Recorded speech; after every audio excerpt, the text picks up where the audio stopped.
Belə bir xəbərimiz var, qulaqlarınıza belə inanmayın. Həqiqətən də artıq elə bir zamana gəldik, çatdıq ki, dəyərli dostlar, insan qulaqlarına belə həqiqətən də inanmır və niyəsini izah edəcəm. Süni intellekt texnologiyalarının sürətli inkişafı yeni təhlükələri də özü ilə gətirib. Mütəxəssislər xəbərdarlıq edirlər ki, artıq cəmi bir neçə saniyəlik səs yazısı əsasında insan səsini demək olar ki, qüsursuz şəkildə təqlid eləmək mümkündür. Bu imkan isə fırıldaqçıların yeni bir vasitəsinə çevrilir. Cinayətkarlar adətən sosial şəbəkələrdə paylaşılan videolar, səsli mesajlar və ya telefon danışıqlarından əldə elədikləri səs nümunələrindən istifadə edirlər. Bunu sadələşdirək.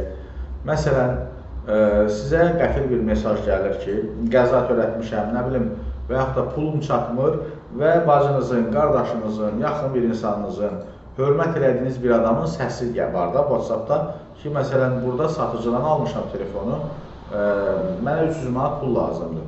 Və təbii ki, siz də o insan yaxın olduğuna görə, yəni bunu da elə adamlar edirlər ki, bilirlər ki, artıq bu sənin üçün çox önəmli bir adamdır.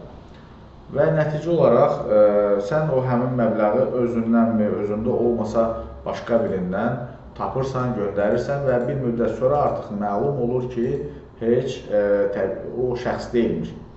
Bu səbəbdən səsin özündən çox danışığın məzmununa diqqət yetirmək lazımdır. Əgər zəng edən şəxs təcili pul tələb edir, hadisəni heç kimə danışmamağı istəyir və ya qeyri-adi ödəniş üsullarından istifadə etməyi xahiş edirsə, bu mümkün fırıldaqçılığın əlaməti hesab olunur. Mütəxəssislər belə zənglər zamanı ilk növbədə panikaya qapılmamağı tövsiyə edirlər.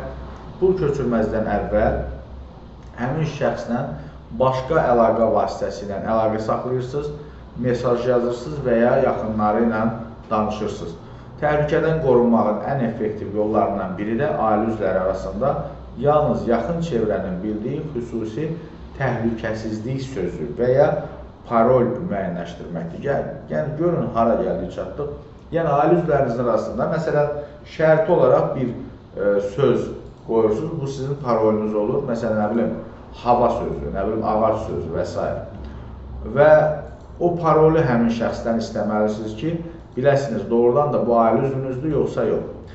Bildirilir ki, süni intellekt texnologiyaları inkişaf elədikcə rəqəmsal təhlükəsizlik qaydalarına əməl eləmək və məlumatlı olmaq əvvəlkindən daha böyük əhəmiyyət daşıyır.